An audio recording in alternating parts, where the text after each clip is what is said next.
I, oh, it's red. Okay. Good afternoon, everyone. Welcome to the regular meeting of Osoyoos Town Council, Tuesday, October the 28th, 2025 at 2 p.m. in Council Chambers.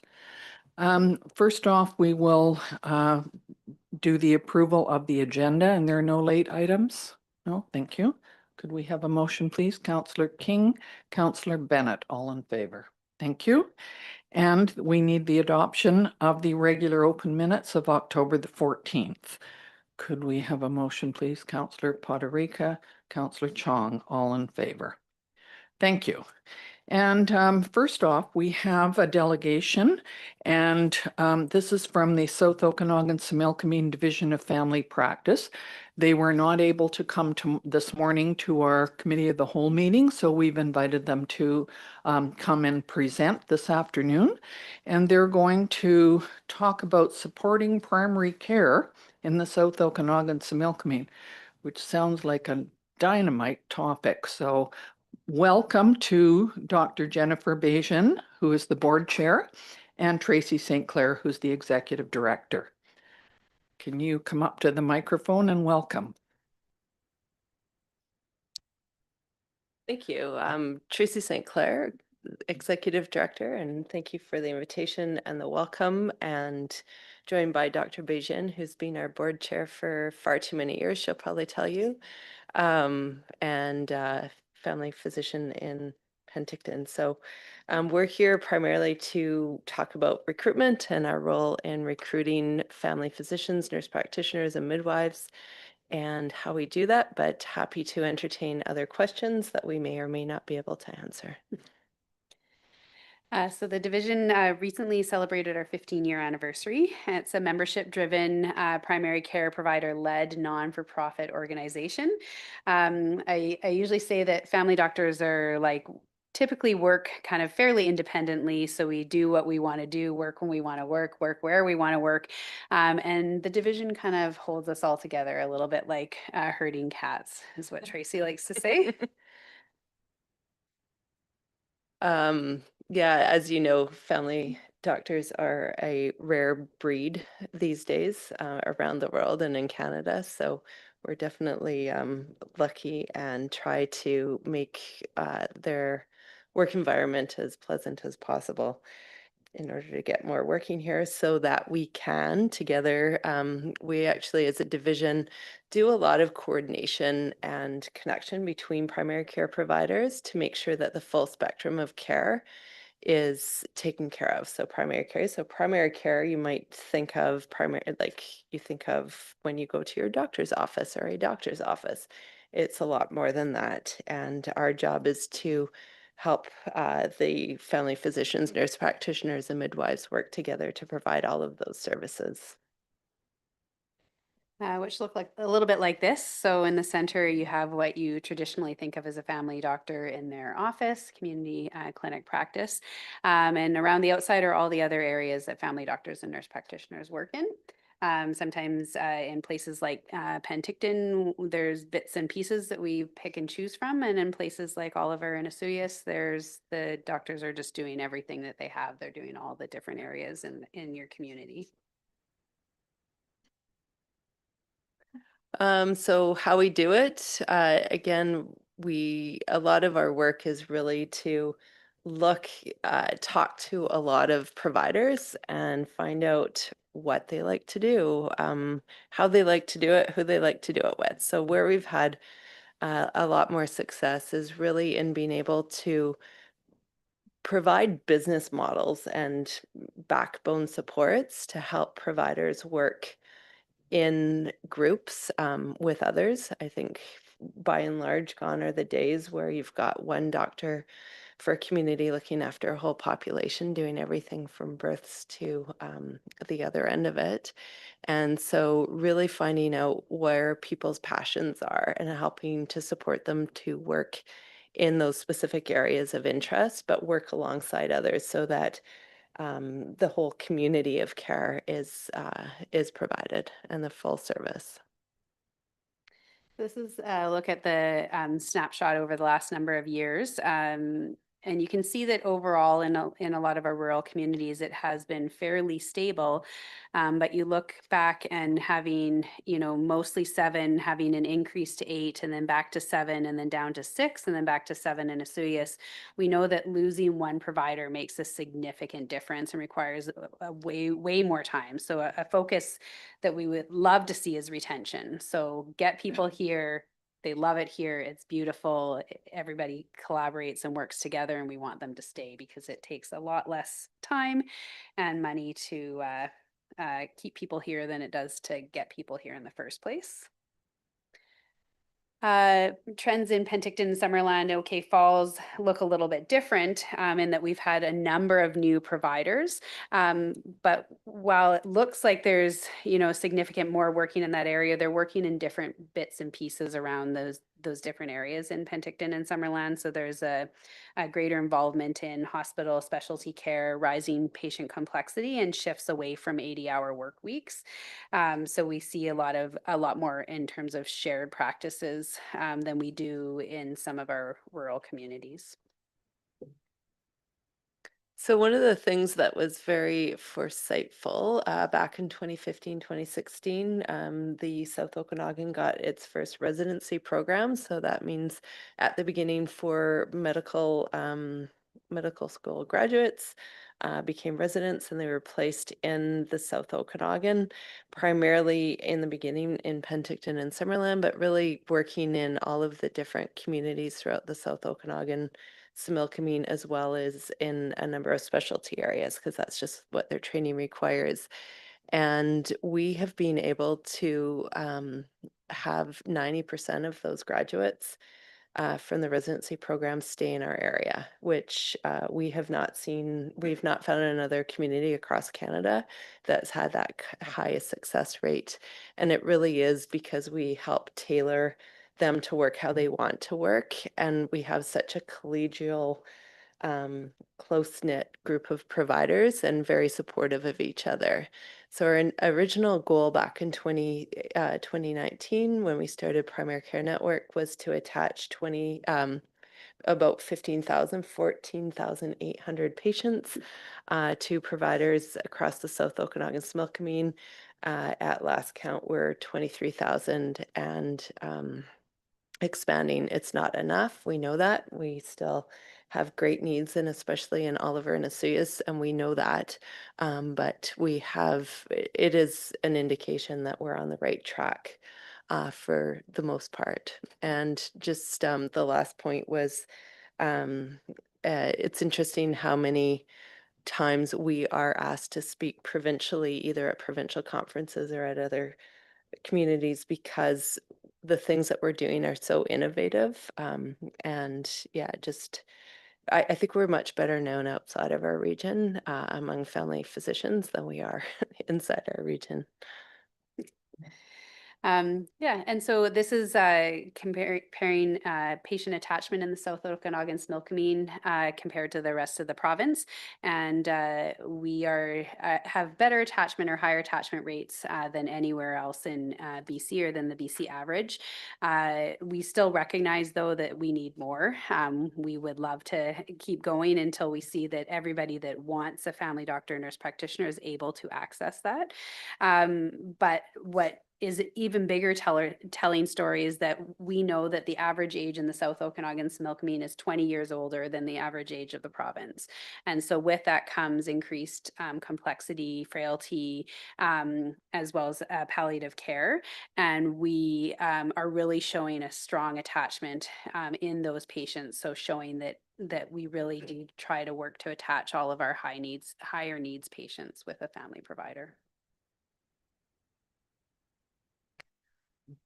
So I've kind of talked in and out of some of these. In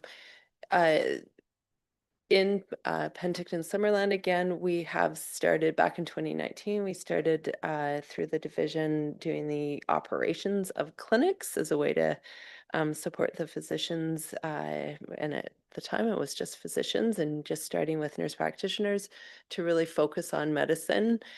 We haven't had a request for similar clinic management in our other in the rural communities. I think part of it in Penticton and Summerland was just a lack of space. And so we saw one of the trends in like around 2015 on was that physicians who were just new to practice, they were no longer interested in those solo practices. They don't want to go in and practice on their own or one or two others. They really wanted to be in their larger groups of 4 or 5 or 6 or more. And so that's how we started in 2019. I think you probably all heard, it feels like we're a broken record, but Ponderosa Primary Care Center was our flagship project when Primary Care Network was rolled out by the province.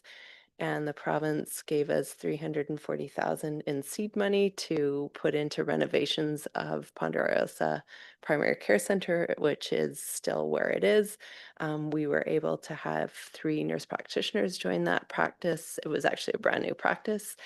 6 physicians and 2 or 3 nurse practitioners, I can't remember to begin with, including Dr. Beijing.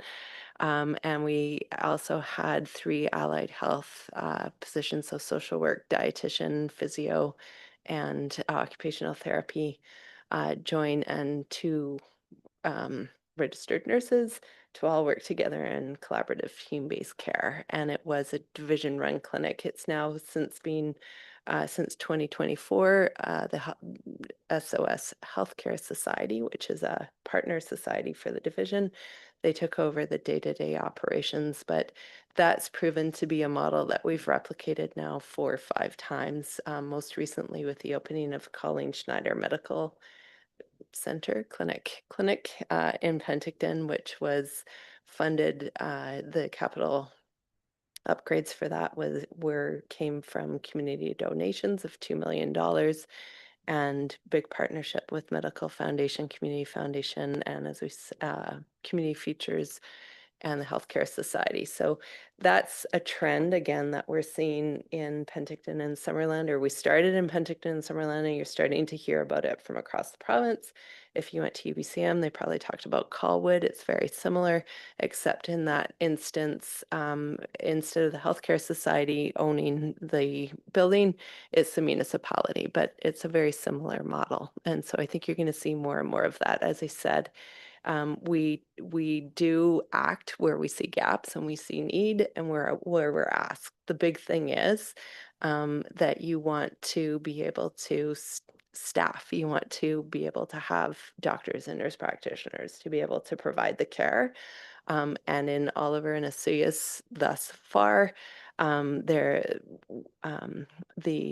able to have the physicians and nurse practitioners join without that additional service.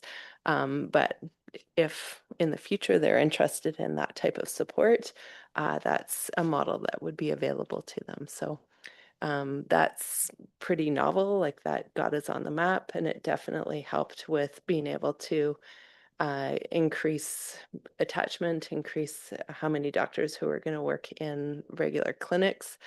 And it followed closely on the heels of community inpatient program and South Okanagan Maternity Center. PRH, as you know, is a regional center, so patients from across the region are going into hospital there. Back in 2018, we started to have Penticton and Summerland physicians get closer and closer to retirement, saying, hey, these all-nighters just aren't suiting me quite as good. And there's just so many patients that are coming from the rural communities and or don't have a family doctor, and it's just too much burden, because if I'm the doctor who's on call for that day, I have to see everyone who doesn't have a doctor working in hospital. So we actually started, we brought in doctors specifically to help out with the patients that didn't have a doctor that worked in Penticton Regional Hospital. And that program has not only grown, it's actually being able to morph over time, so that program is now, we're able to provide care for all of Penticton Regional Hospital family medicine beds in a time where you are seeing shortages again across the province. So you'll see hospitalists programs that are desperately trying to recruit, and ours has been able to maintain. And similarly with the maternity center, we have one group based out of Penticton, Summerland, but doing appointments. You guys are doing visits in Oliver and Karamias, yeah. Oliver and Karamias regularly, and that's a group of midwives and family physicians working together in a collaborative model. And for both of those inpatient maternity models, they're pooling their billings. And so that takes a lot of real trust of your colleagues and trust in the program, because when you're putting your money where your mouth is. So if you work a really hard day and everything that you can bill goes into the pot, you got to trust that the next person coming on shift is going to work just as hard. And so far, knock on wood, so good. And we've been able to recruit into the maternity program at a time when you see maternity programs across the province hit the news because there aren't maternity services. And you work in those, so I should not do that slide. Yeah, no, I mean, it's been great. Our midwives do home visits for the first 2 visits after babies are born through the whole region. So down to Oliver and Osoyoos and Karamias and Princeton. And sometimes we go east to Rock Creek because that still seems closer to come to us than to go to Trail. So yeah, and then we've had to ask from the northern part of the Okanagan as well, but we've had to say no to really serve the South Okanagan Similkameen community. So. Yeah, we recognize that, the physicians that work here do have very full practice expectations. So ER, long-term care, palliative, home visits, as well as office work, and that the burden can be quite heavy. And so a lot of our recruitment focus has been on rural communities because, again, like we recognized before, you lose one provider and that's a significant blow to your overall numbers. And we really are looking at how we can use that pitch-in model that's been so successful from some of the programs in Penticton and Summerland and in our rural communities as well. And so having providers come down to work in the South Okanagan General Hospital. We've had a walk-in clinic in Karamias when they lost a couple of their providers in really short order. So we had providers coming out there to do walk-in medicine, and we recognize that our ideal would be to have somebody that lives here and works here full time, but we also are recognizing that there's some times that people don't necessarily want to work in the community where they live, and so are choosing to live in, Penticton and coming out and working out in these different areas regularly. And the nice thing is that that those people are passionate about rural medicine because a lot of the bonuses that physicians get from working rurally, you have to live and work in the community. So actually living in a different community and coming out here shows that they're passionate and really want to be here, which is a great person to have. One thing we didn't put in these slides, but of those residents I was talking about where 90% stay in the South Okanagan Similkameen, the more exposure they have to the work environment that you want them to land in, and the more that they like it, that's really where they're likely to stay. And we've this year, 2 of them are actually based out of Oliver, and that's the first time that we've seen any kind of real rural placement of the residency program. So it's inching its way out of Penticton, and we see that as a good thing. So in terms of, anything that you guys can do to help encourage healthcare communication being positive, it felt like there was a long time, and the focus really was on all the less good news stories and the desperation and burden and how that plays when you're doing recruitment and you're saying to a physician, oh, you should come, like everyone's sharing the load and doing the best they can and overall providing service. And in the news, it's, doom and gloom and all these things. It's very difficult to recruit, and not to say that we're not working on those things, but I think really stressing what's positive and celebrating the primary care providers that you do have. I know you've got such an amazing, dedicated group of doctors down in Osoyoos, and I did reach out and said, can somebody come and join us and present? And they're like, nope, we're gonna stay in clinic. And yeah, power to them. Yeah. I think that's it, and entertaining questions. Well, thank you very much. We certainly appreciate you coming and telling us this. I'm going to let Johnny Chong talk first because he's part of the local group that has been very involved. And I'm pretty sure you must know about it, but he's got firsthand knowledge. So we'll let him start. Thank you. How much time do you have? No, it's our, supporting local physicians recruitment working group. We are working on a new name because that's quite a mouthful. No, we've been collaborating pretty close with Oliver and local stakeholders to do exactly what you're suggesting is show healthcare providers why this area is just so awesome to be. So it's yeah, I think I'll probably have to schedule a meeting with you guys and sit down and have a more in-depth chat because I do have some questions. I guess uh, the one bar graph with the new to BC attachment percentage, why is it so much lower compared to the other ones? It's like 23.8% Yeah. versus. I know. I think that was that's the only thing. And I think that because they when you come in and you're new and you're, it's a first come, first serve for the most part on the attachment list. And so you would picture that people new to the area are going to be at the bottom of the attachment. So I think it just takes, quite some time. But to be on the patient attachment list, you need to have a health card number. So you need to have your MSP. So even that causes a delay between getting your residency card, getting MSP active, then getting on the list would be one reason that I could kind of think of. But other than that, I mean, for the most part, it's first come, first serve. You get on the list and it matches up. But we do try to put a priority in for higher needs individuals in terms of complex care. So maybe we have a higher rate of like healthy people come in that are coming to work in the area that are maybe not moving up because of complexity on the list. Fair enough. Yeah, I'll grab your contact info later and we can chat. Thank you. So go ahead, Councillor King. Yeah, thank you, Madam Mayor. I just want to focus in on your clinic management because I was involved with Community Futures and I think that's a great initiative. We find it difficult to get a group of doctors together to discuss anything like that.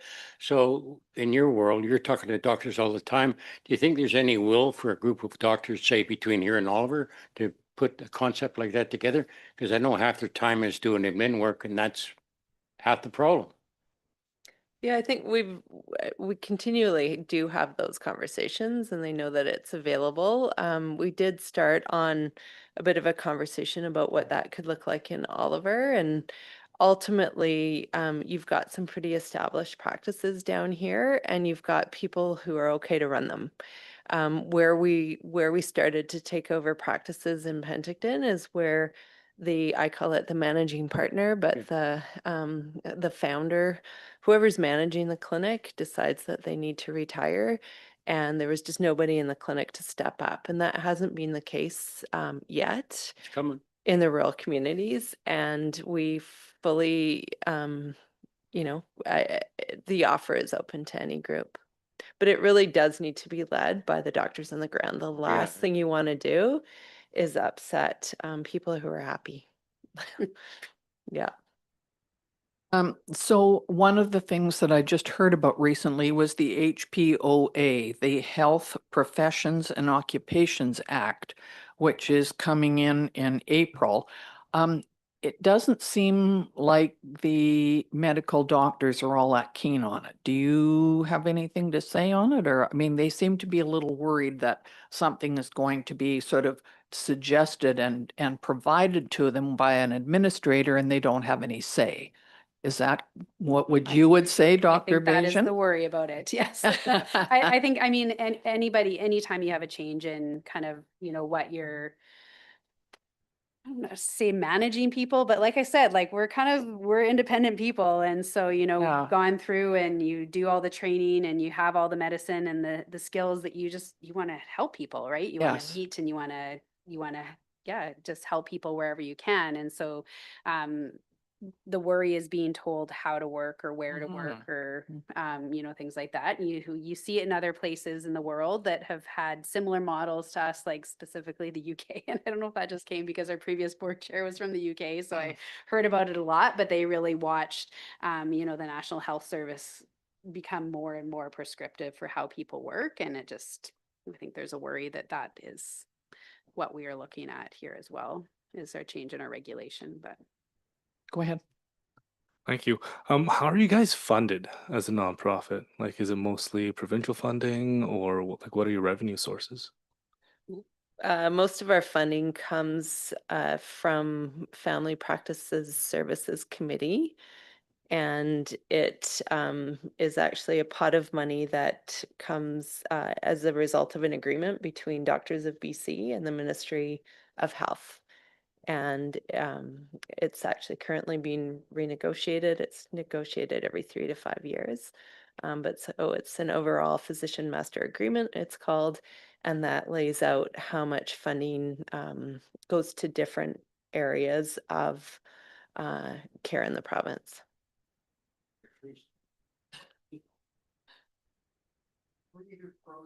We're either frozen or we're cooking, so Sounds that's like the our problem, office. yeah. So my assumption is that COVID and the pandemic threw everything off kilter for a while, and we're just starting to kind of get it back. Is that what you think? Because, I mean, I used to go to meetings up at divisions quite often, and then things kind of died down for a while, and I think partly that was the reason. Am I correct? Oh, yeah. Yeah. Yeah, we were actually just talking about that. We had some great engagement with Yes, we local did. government with the year or two right before it. And yeah, then everything, you know, all you're focusing on is that. And it just, I mean, clinically, like from a physician's perspective, like my clinic is busier than it has ever been. And I don't know if that's a permanent change now, just post-COVID. I think people are just needing more support. So from like a physician side, it's very busy, but I do think that it's really important to re-engage with our local governments, which is I think what we're trying to Good. do from kind of reaching out and coming out to the different governments is to start working on collaborating and yeah. I totally agree. And I'm just thinking there are still people who well blame me or blame council because they don't have a family doctor. Like it's not quite fair, but however, that's what people like to say sometimes. I know that it's difficult for people to find a family doctor. Is there anything that you could suggest that we tell them, like the patient list is still open and people can put their name on there, and you're still finding people, doctors and nurse practitioners to hook them up with? I mean, we can just see that, you know, the attachment Yes. tells us that it's still moving. I mean, there's a set amount of a naturally healthy, unattached population that don't feel the need to have a provider, but we know how many people are on the list and we can see how long they've been on it. And well, maybe we can't personally anymore, but the province can, and it does continue to move and prioritize. And so that's kind of something that we're continuing to work on. And I think, you know, if that question is coming to council, the fact that, you know, you're engaging and that we're talking about it and all of the different things you're doing. I mean, I think like the Oliver and Asuyas in terms of your committee that you have for recruitment and retention is I think are one of our most active committees in the region. So I think there's no doubt that you guys are working on it. So. I think the other thing to note is that the Penticton Community Walk-in Center or Clinic, we opened that back in October of 2023, and we do have around 40 doctors now who are all taking shifts, and they do offer virtual care as well as in person, and that's for anyone in the South Okanagan, Similkameen. And so we do know that access is difficult, and there's a good number of people who don't have doctors. We're one of the few communities left in the province that has a really active walk-in clinic, and it is a real pitch in. 40 doctors in Penticton and Summerland is, you know, getting up towards 50% of all of the family doctors. So we've got pretty good availability there. It's not the same as having your own doctor in your own community, but doing everything we can to mitigate the effect, the impact while we keep recruiting. Yeah, thank you. And I know that that the clinic here at the band office and Oliver does a good business, and it is a walk-in clinic, so people Mhm. can go there. So that's a start. And if it was, they're hoping to have it open longer than just Fridays. I think that's what it is right now. Last week they were open every day. Were they? So Yeah. they had some rural students that were there helping, because I Yeah. know that's Yeah. a good hands-on experience for them, for sure. Well, you know, I thank you very much for coming. We could probably talk for another hour, but we have other business to attend to. We'd really like to maybe have you come back at another time, and we could have specific topics that maybe we could address and let you know hand beforehand. Would that be okay? Yeah, for sure. And I think you and Myers, a few people were part of our Yeah. regular get-togethers, 2019, 2020. We are interested in knowing to what extent that would be of interest for you and how many of you, so we can start to organize. It's always nice to be in person, at least some of the time. So we are completely keen to get something like that going again.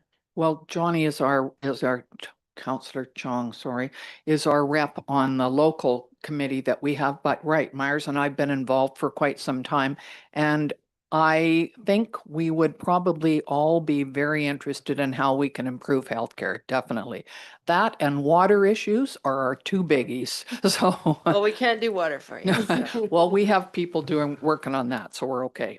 So, and I picked this up at UBCM, so I presume you have, copies of That's that. the Colwood That's a model. good one, Yeah. yeah.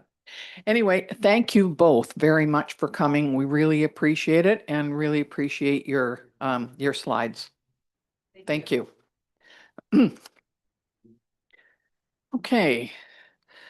We will go on to water districts and financial accounts. And so we have water district cash requirements as of today in the amount of $50,322.82. So would you like to have it for information, or did you need some more? Who's doing it first? Counselor Marrera, Counselor Appleby, all in favor? Thank you very much. And Mrs. Keith, Director of Financial Services, you're going to give a report, please. The report presented to council today is really just outlining the estimated timeline for the 2026 to 2030 financial plan.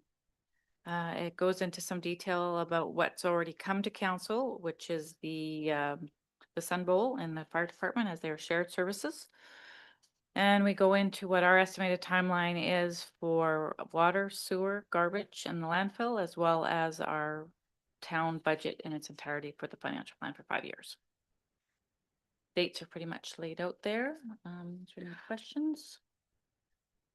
So there are a couple of meetings that are public input, and that's maybe what people might be most interested in. Do you want to? That's what I was going Yeah, to say. Maybe you go could ahead. just mention some of the dates that are open to the public. Absolutely. So Just November 14th, 6 p.m. will be a special open meeting at the Sonora Center.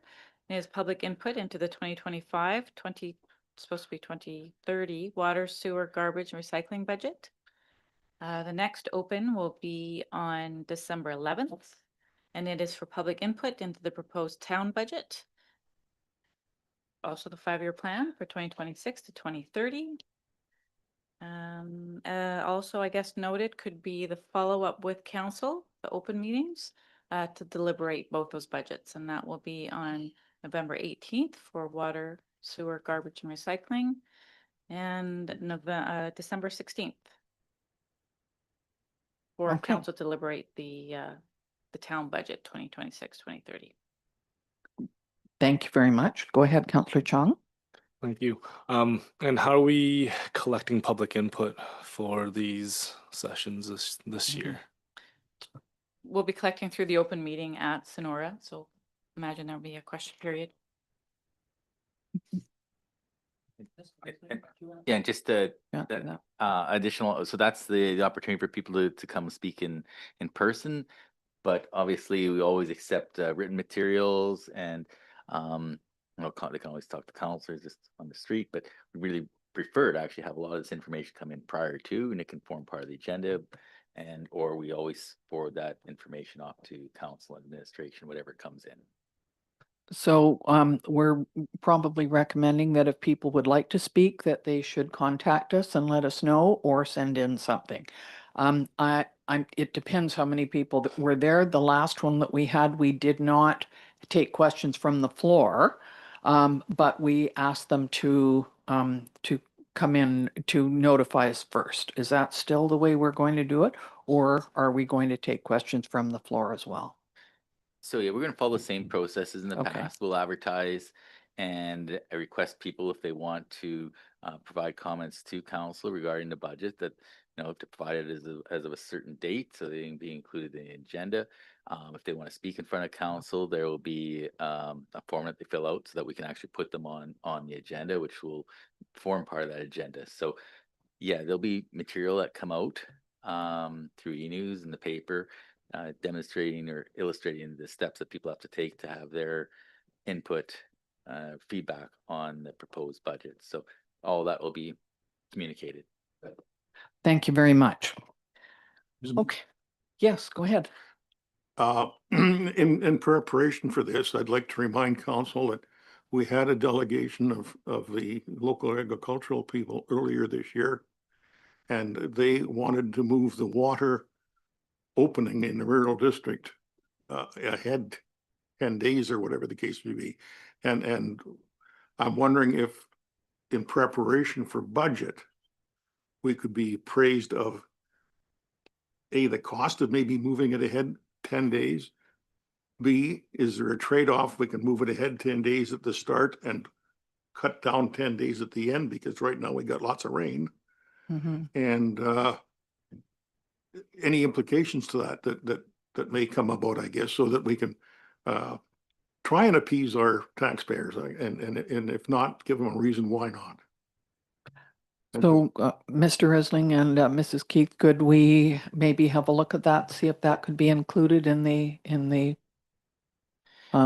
sometime? Through your Doesn't have worship, to be right away, but Yeah, so through your worship, Councillor Appleby, we do know that was an issue that was brought up.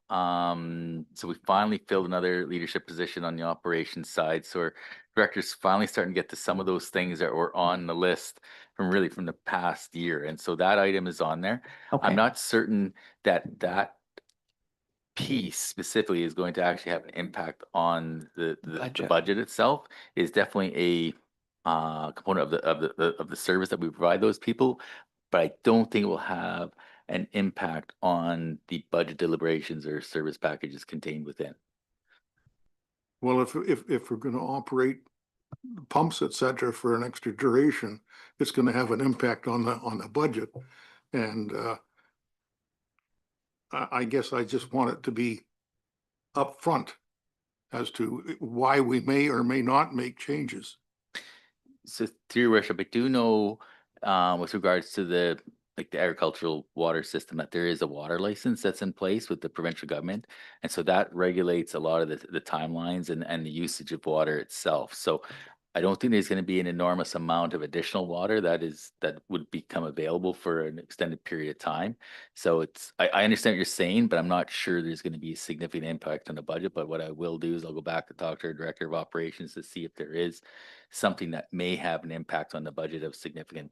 I'm not sure whether the water license is in gallons or acre feet or whatever the case may be, or whether it's set days. There's a And- combination of both. Okay, so and if we can move one, what does it take to move one? Like the set days, is it just a letter to the government to say we want to trade 10 days here for 10 days there? So water licenses are complex.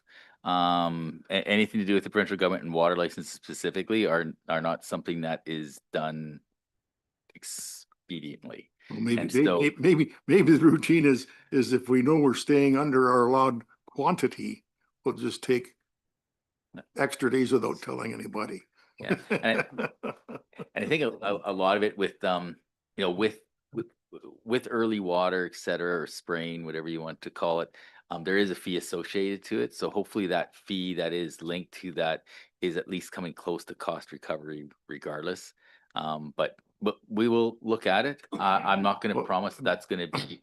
That's what we heard is that the fees raised so high that they can't deal with it as far as an early spray application. So I'm just, you know, Yeah, well, let's let staff look at this administration because there definitely is a higher cost to doing business like that. So I'm glad you brought it up because it's now they've got notes and they'll have a look Thank you. at it. Okay. Okay, so if there are no other questions, we just need to receive the information. Thank you, Councillor Poderica, Councillor King, all in favor. Thank you. And next is the grant application, Community Emergency Preparedness Fund. Thank you, Your Worship. This is an opportunity to provide additional safety for our volunteer firefighters. There are still some grant opportunities out there to improve our fire service, and this is one that we are applying for. And in essence, what we're looking for is that, if successful in this grant, is to get some radios. Typical radios that we have are industry standard and they work in most situations. However, when you get into more denser buildings like concrete buildings or parkades, that radio frequency doesn't make it through those types of structures. This grant would enable us to purchase these radios that could actually go through those more denser type buildings and therefore ensuring safety of our paid on call volunteers. So in essence, we're requesting that council support this grant application.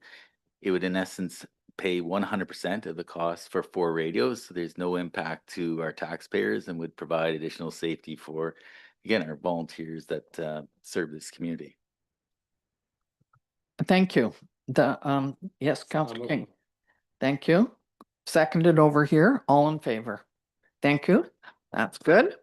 And how about the Regional Economic Service from the RDOS? Retta. Thank you, Your Worship.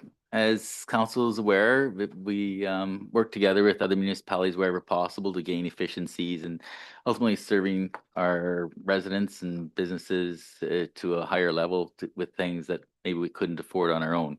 This opportunity came to us through the regional district. They have requested grant funding to assist in a regional economic development coordinator. In essence, what this basically would be is, if the grant was successful, is pay for basically half this FTE for 3 years.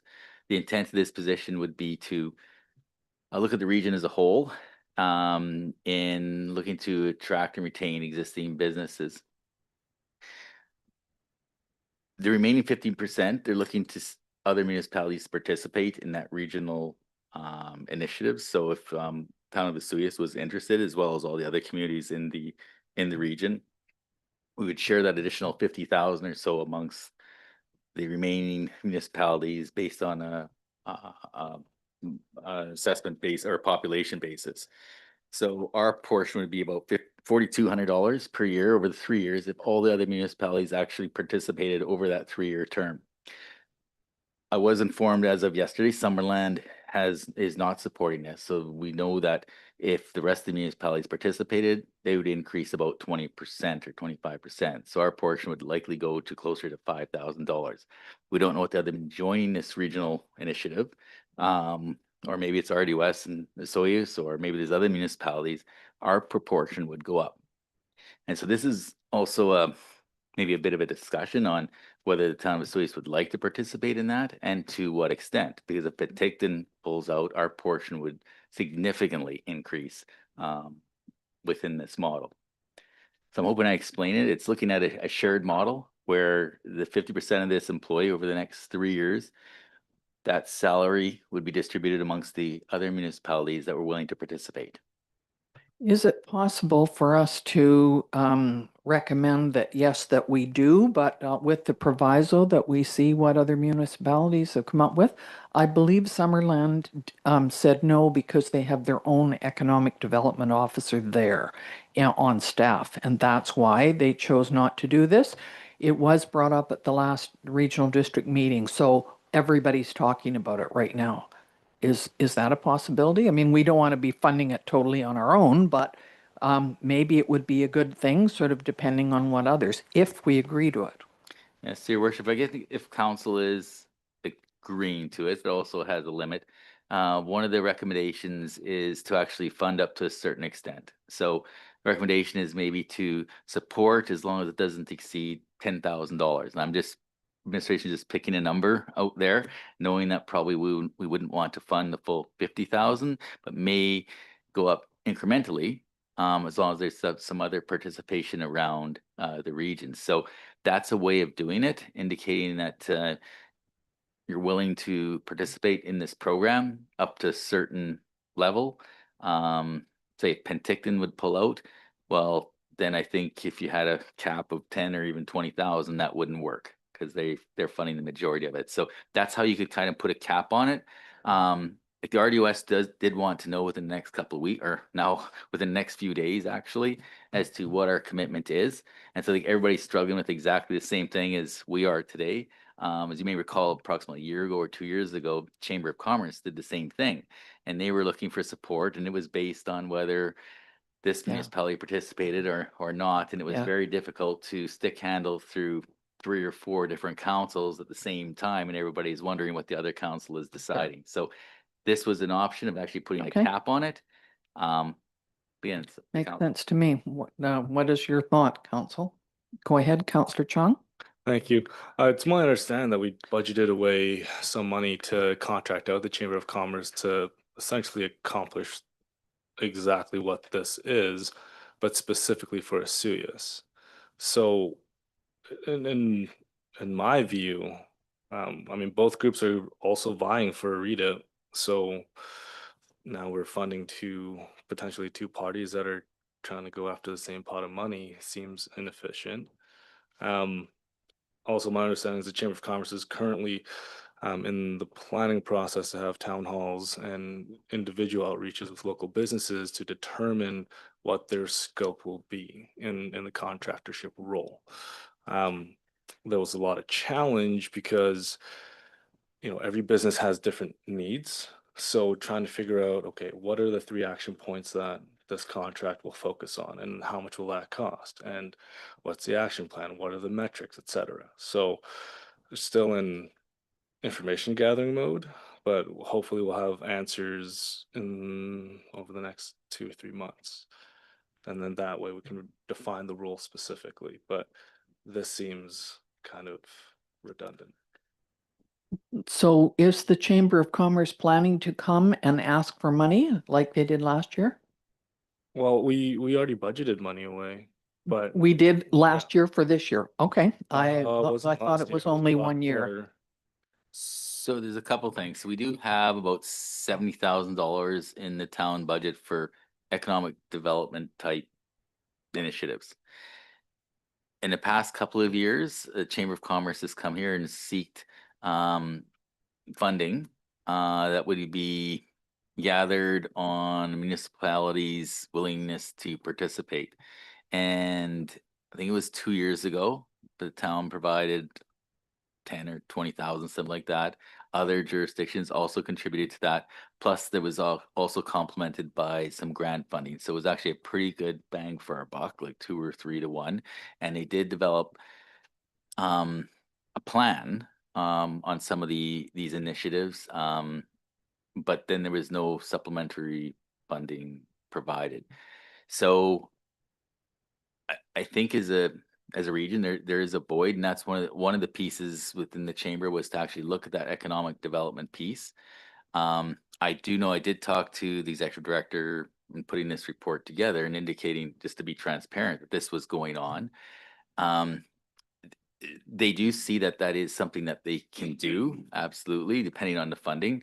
They're also concerned with, the membership. Like, what does the membership want? How many members are there? And then there's other groups that are out there buying for different things. So it's a real, I think, sticky situation as far as who's doing what, who's promoting what. And so I completely appreciate Councillor Chong's comments, because it is, who's going to do what? Is X entity going to do Y or not? And who's going to be asking for funding? So this was interesting timing, just because I think that, as was decided about 3 months ago, council made the motion to ask the Chamber of Commerce to formulate a business plan, and put forward something to council seeking financial support to deliver on that potential plan. So it's there's a few cooks in the kitchen on this one. So what, Councillor Bennett first, and then we'll see what we'd like to do. Thank you, Madam Mayor. I have to agree with Councillor Chong. I think that here we're talking about a regional economic development, an RDOS, which would be looking at something regional. And basically, when I take a look at where we are in Osoyoos, we don't have that regional land. We don't have that big base of land that I can see them bringing another jail or airport or something to Osoyoos. And I think when you look at the Chamber of Commerce, they're going to look at it regionally, maybe it's a downtown business plan, or it's going to be something that's going to be for Osoyoos only. And I'd rather see us spend the money, that small amount of money, which is small when the big context of the regional district, but huge for the Chamber of Commerce, and develop locally with our local Chamber of Commerce versus pushing them out and going to the regional district. That's just my feeling. So would somebody like to make a motion on, did you have somebody? Okay, go ahead, please. Thank you, Worship. Through your administration. Is this intended position just to be fund service to service the municipalities only, or the electoral areas as well? Electoral areas as well. And so one of the interesting parts of the funding model is that the RDOS is going to hopefully be successful in that 50,000 for 3 years. And that's their contribution to the position.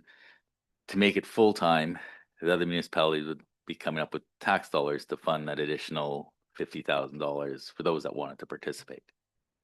That help? So regional district, all regions, supposedly, if it's the regional district, kind of funding 50% of it, would support all areas within the regional district.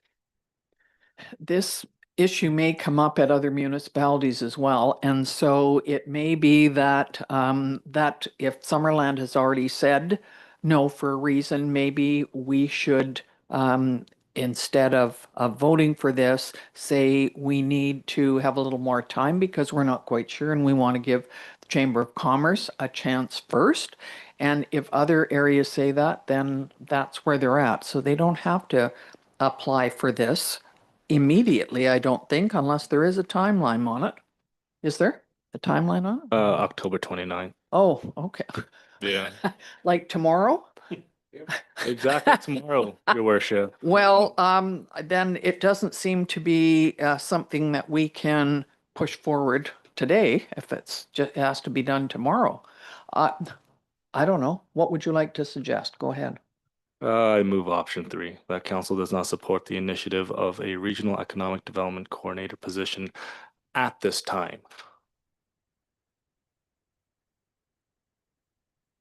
All right, so it does seem that there are some concerns, so I'm going to call the question. All in favor? Okay, thank you. All right, airport management agreement, Mr. Risling. Thank you, Your Worship. As council is aware, we've had this topic in front of council and the public numerous occasions over the past year or two, and we're at that point where we can now enter into the agreement. Just a bit of background. The ODES has been a great volunteer group that spends a lot of volunteer time in making improvements to the airport lands. They funded the airport master plan, which council reviewed and approved probably 2.5, 3 months ago. The airport management agreement, which is the topic of today, was something that was on the agreement that was signed or the about 6 years ago. And now this is all coming to fruition. So over the past 3 years or so, we've been working on an airport management agreement whereby ODES would be basically the managing entity of the Osoyoos Airport. This agreement was advertised for a couple of weeks over the summer months, and we received no feedback from the community. The other concern that came forward at the time that this was presented was to ensure that ODES did meet all our criteria as a society, and they did have their AGM the 2 Mondays ago. And so now they've met all the requirements of the Societies Act, and they've submitted their paperwork. And so now we're in a place where they've met the direction of council, and now we're seeking to see if council is willing to do the final step of entering into the agreement. And just so you know, we would enter into the agreement before we actually signed it. We'd make sure that the insurance and all those things were in place. But basically, this is to give approval to that agreement so that we can move on to the next steps of ultimately signing the agreement and putting into place a more detailed plan on how that airport is going to be run. Thank you very much. And did I read somewhere that it was a 1-year agreement? Yes. Am I correct? Yeah. Yes, one of the reasons for that is just, this is new ground. Yeah. The fortunate thing is that some really good people on that board, but knowing going into a new relationship, there might be hiccups, and I Yep. have all the confidence in the world we'll be able to work through those. However, it gives us the opportunity to do some fine tweaks to the agreement over the first year if there are some big stumbling blocks. There's also a clause in the agreement whereby short notice can be given if either party wants to vacate regardless. Okay. But again, I think we're going into this as a partnership to deliver on a service that would assist both residents and businesses in the community, and therefore I think all parties are going to do their best to ensure Sure. that it is a success. Thank you very much. Yes. Yeah, thank you, Madam Mayor. And just a couple of questions. You've reworked this quite well. I support it in the big picture. I just want to know if you could answer a couple of questions. Did all their boards sign a code of conduct? So I don't believe they signed a board of conduct, but they did go through an exercise where the code of conduct was discussed amongst them. It is the code of conduct as far as the treatment of town staff and the town's image is included within this agreement, and therefore, prior to signing, we'll ensure that we explain the concerns of or the importance of keeping with the requirements of the agreement, and we hope it will work.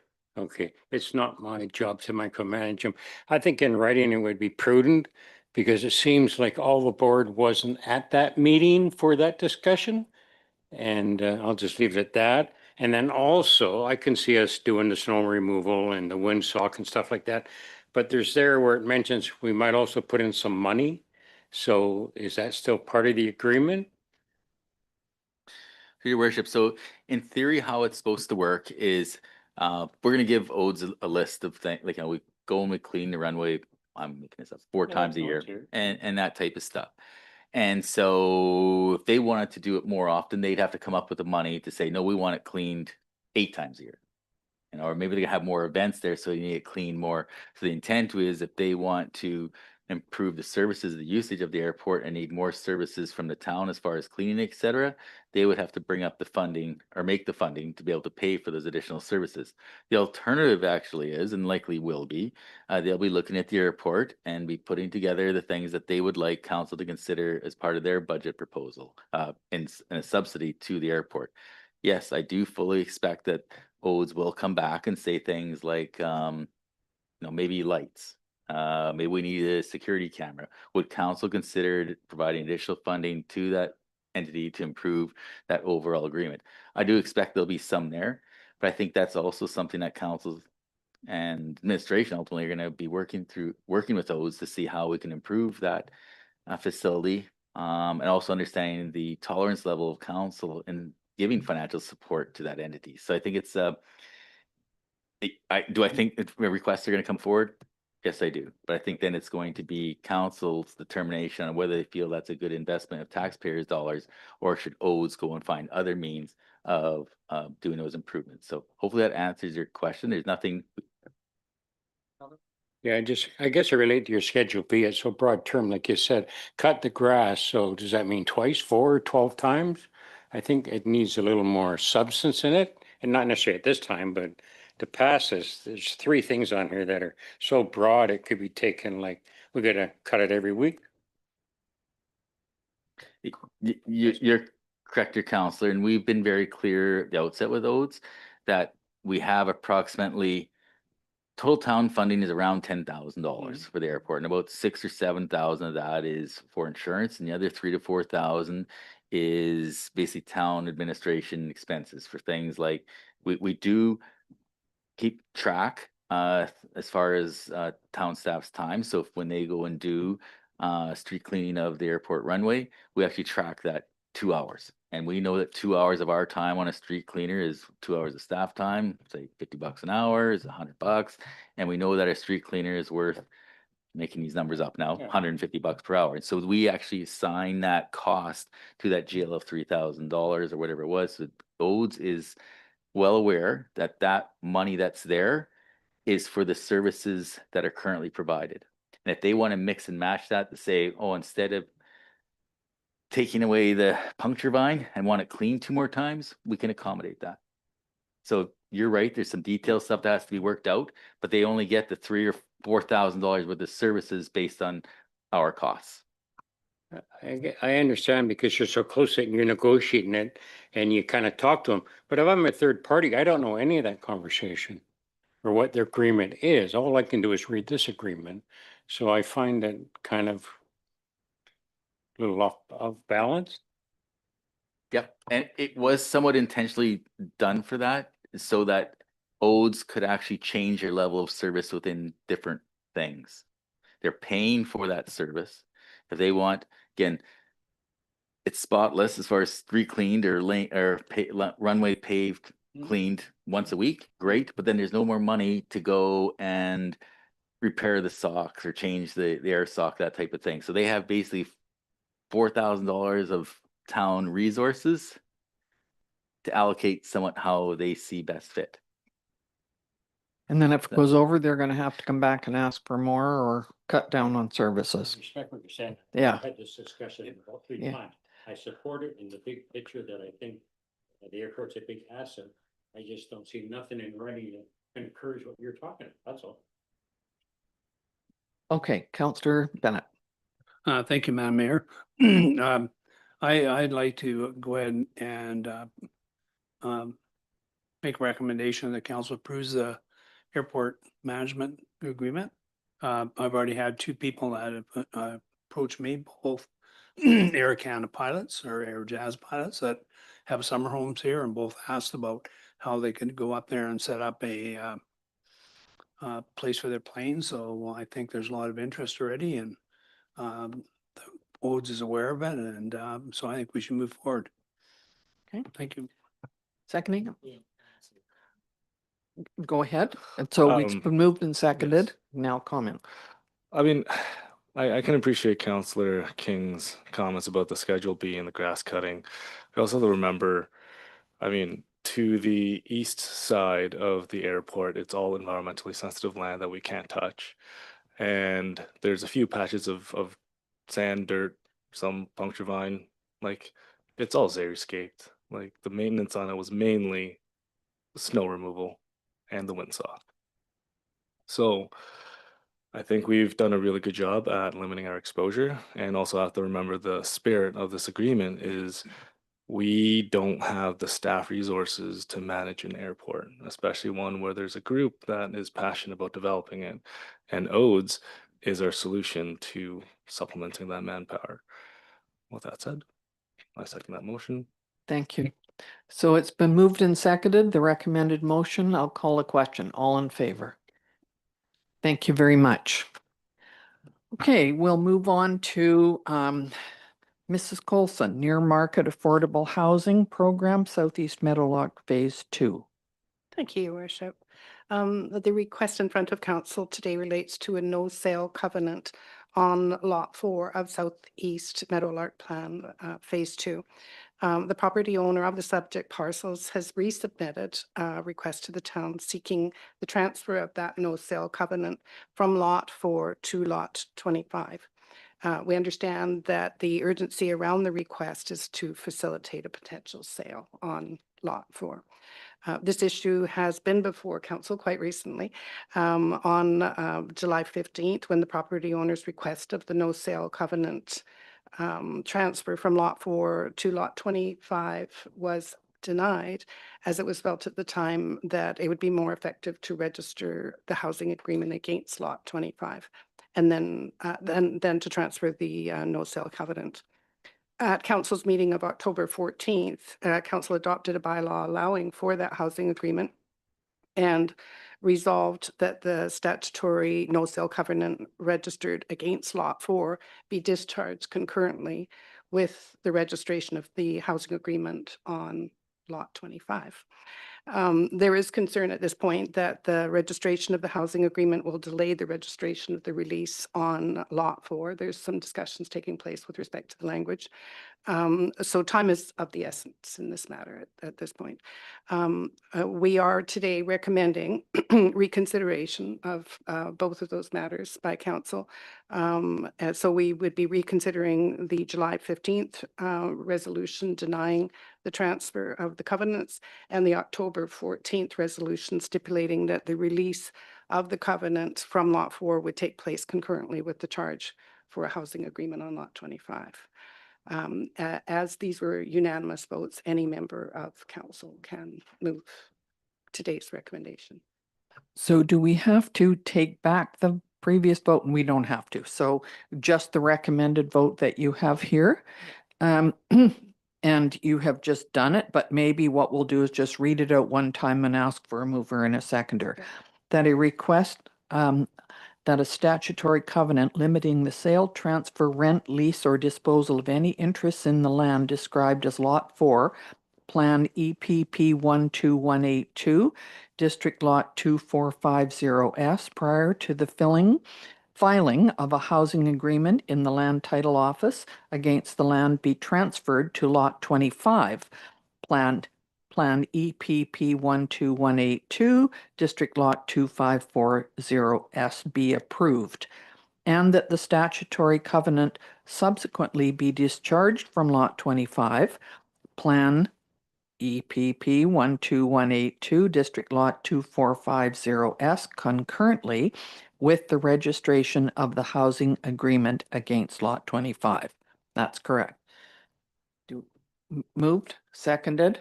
I'm sorry, you had a Just question. a quick question. This is kind of frustrating because we were under the impression that the transfer was not the recommendation when this was brought forward to us on July 15th. But now it turns out we have to transfer it. So can I get just a refresher as to why that transfer was not the ideal method of action? I can answer, and maybe Mr. Garish can help if I have forgotten to add something. But at the time, it was recommended that rather than do the transfer of the covenants, that we put a housing agreement on Lot 25 instead, because that would serve the same purpose. And so we just thought, take it off of 4, put it on the housing agreement on 25 at the same time, and then we went ahead and got the housing agreement ready. It's a timing thing. We understand that the owner would like Lot 4 freed up as soon as possible to facilitate a potential sale. And then we will deal with Lot 25. So the covenant will be on there for short term. As soon as the housing agreement is put on, then that no sale covenant will come off 25. All right, so it's been moved and seconded. I'm going to call a question. All in favor? Thank you very much. Okay.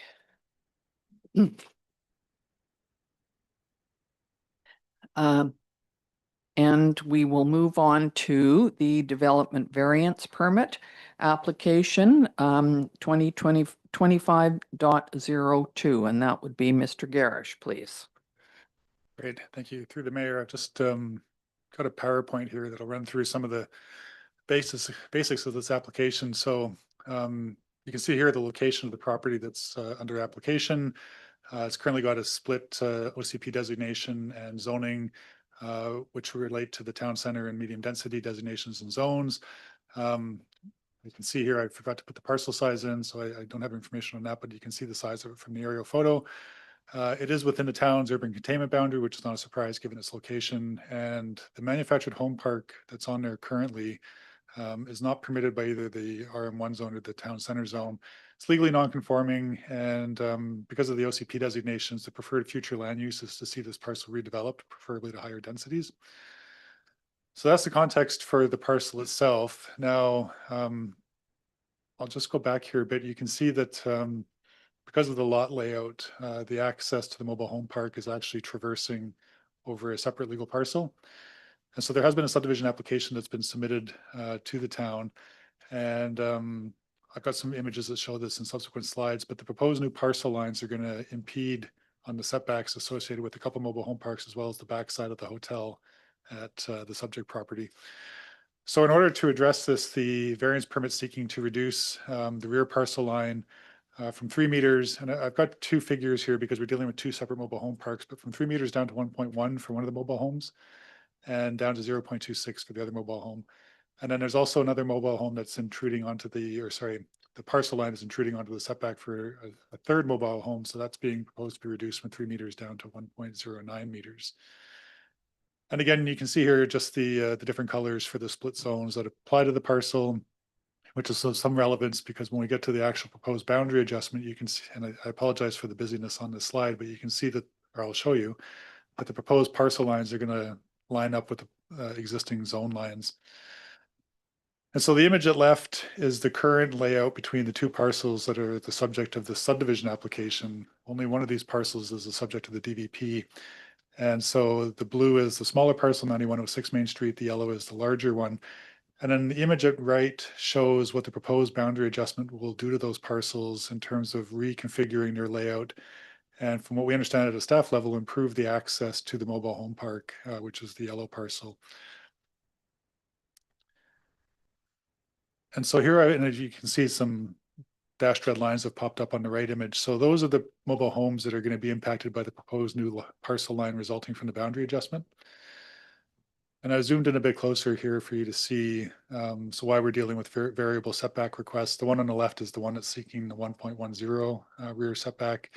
The middle one is the 0.26, and then the one on the far right is the interior sideline at 1.12. The motel complies with the setback, so it's not at issue. And we've got some site photos that the applicant provided to us to help with fire separation and rating purposes. That's why there's the red numbers on them, but it shows the mobile homes that are being impacted.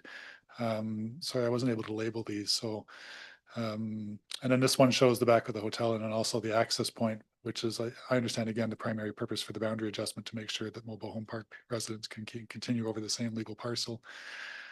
So just some considerations for council in relation to this. You know, generally with new parcel lines, the reason why we try to discourage those from being placed within the setbacks required for existing buildings is to avoid the creation of nonconformity. Although in this case, sorry, I'm just trying to follow the dot points here. In this case, we recognize that what we're dealing with is not an undeveloped parcel of land, but one that has on the one side tourist commercial uses in the form of the motel, on the other side the mobile home park. And so because you're dealing with existing infrastructure and buildings and whatnot, it's a little bit difficult to plan the parcel lines accordingly. And so sometimes it's not possible to avoid the setbacks. In this situation, around the nonconformity concerns, I think the primary concern obviously is the access and making sure that the mobile homes on the proposed lot 1 will still be able to access their existing driveways and carports. But the other concern too, as I flagged earlier, is the consideration in relation to the building code for fire rating and to make sure there's adequate separation from buildings. And because there's a new parcel line being proposed, that brings us all into the discussion. And so in this case, there is a concern with the separation for fire code. However, because of the access issues for the mobile homes, the applicant's proposing an easement to provide access. And of course, when you put an easement for access on, you can't develop within that easement. So it's actually serving a dual purpose here. It provides access and it's addressing the fire rating separation issues under the building code. And sorry, I'm out of sequence here. I've already talked to most of this. So the options to council then in order to address this, and we're recommending option 1 be considered, that development variant permit be approved. And I just want to flag for council further to that previous slide that we are proposing a condition at number 7 that will require the registration of that statutory covenant. And that is to ensure access is provided and also to address the building code concerns around fire rating. Obviously, the other option available to council would be to deny the permit. In that scenario, the applicant would have to reconsider their lot layout and how they're doing their boundary adjustment. And all that being said, I'm happy to try to answer any questions that council may have. Councillor King? Thank you, Madam Mayor. If this goes forward and we pass this variance and then he decides to do a new development, are these variances in place? No, sorry, through the mayor. So these variances would be tied to the specific plans shown in the permit. And those plans would, and this I believe is one of them, shows that these variances are tied to these mobile homes. The mobile homes are non-conforming. If they're ever removed, they can't be redeveloped. So we're anticipating that no future new structures would be able to avail themselves of these reduced setbacks. Yes, I just find the one you're talking 3 meters, which is close to 10 feet, down to 0.26 of a meter, which is a foot. You're talking 9 feet difference there. Mhm. Can you give me a little more input on that? Well, so we believe that the applicant's proposal to put the easement in for access is going to ensure that no development can happen. So even though the setback is being reduced to these very small numbers, as you can see on this slide here, sorry, there's no red dot, but the easement is going to be about 6 to 9 meters in width itself. And so there will be no new development near those mobile homes. And our hope is that they're removed and redeveloped in future. And at that point, any new development will be looking for compliance with the setbacks. So so then say one of those mobile homes were taken down because maybe they're old and you put a new one up. So that could mean you could put a larger one up? No, they wouldn't be able to put sorry, through the mayor, they wouldn't be able to put up a new mobile home because neither of the zones that applies to the property allow for mobile homes to be placed on a site. The mobile home park is legally non-conforming. It's not compliant with zoning, but it's there. It has rights under the act to persist. But when you start removing homes from that site, you can't replace them. And I think the town's expectation is that the parcel be redeveloped to higher densities or mixed uses. Can I ask what happened to the one that burned down last year? Is it an empty lot and nothing has been put on it? Am I guessing? You don't know about that? Well, Okay. just for the for council's benefit. So of course, our focus has been on the mobile homes that don't comply with the new parcel line. Sure. So if a mobile home burned down, it's no longer there. It's not an issue. And I'm just not familiar with the site to know what happened. And nothing could be put in its place. Another mobile home could not be. Okay, fair enough. Thank you. Map there. Which one? This one over here? Oh yeah, there it is. Burnt Oh, at the end of the roadway. oh, On okay. the right side. Right. Okay. Thank you. All right. So is there any other questions concerning this development variance permit?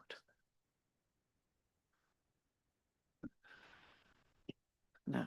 No? All right. Is there somebody who would like to make a recommendation here? Councillor Bennett. I'll move option 1. Thank you. Is there a seconder? Thank you.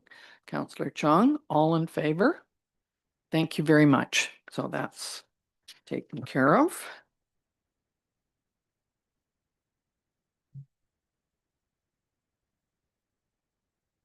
And proposed servicing officer designation bylaw.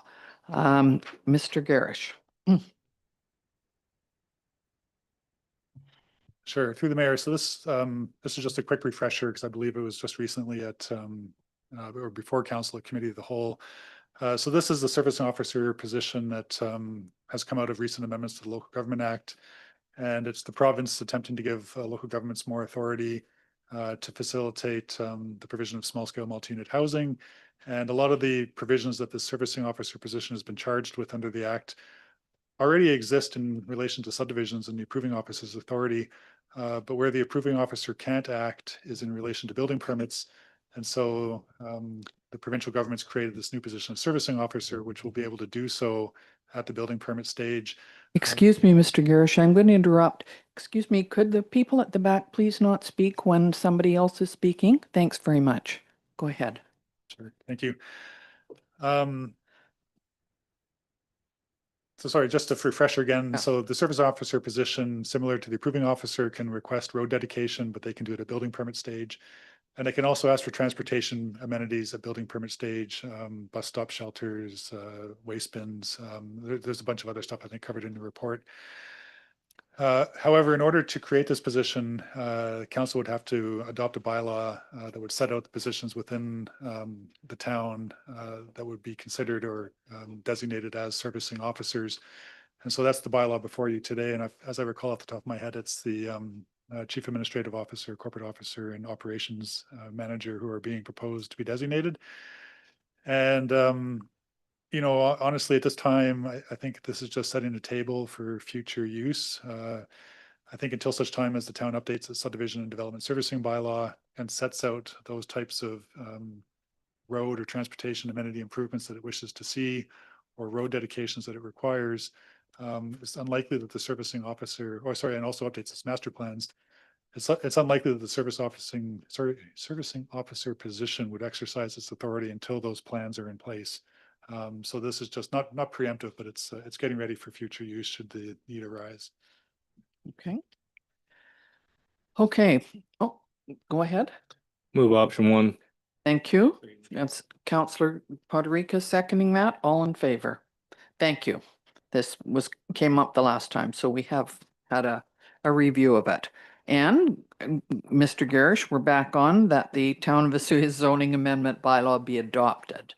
So I don't think you need to go, do you need to go through that? We've gone through first, second, and third reading on October the 14th. Is there something new that we should know about? So this is the one Oh. on 68th Street, Ah, correct? Yes, of yes, course there is. 85th, sorry, 6802. Okay, so I apologize if I'm going over slides that you've seen before, but again, just setting the context. So I won't read all the details at right because I think we're familiar with the site.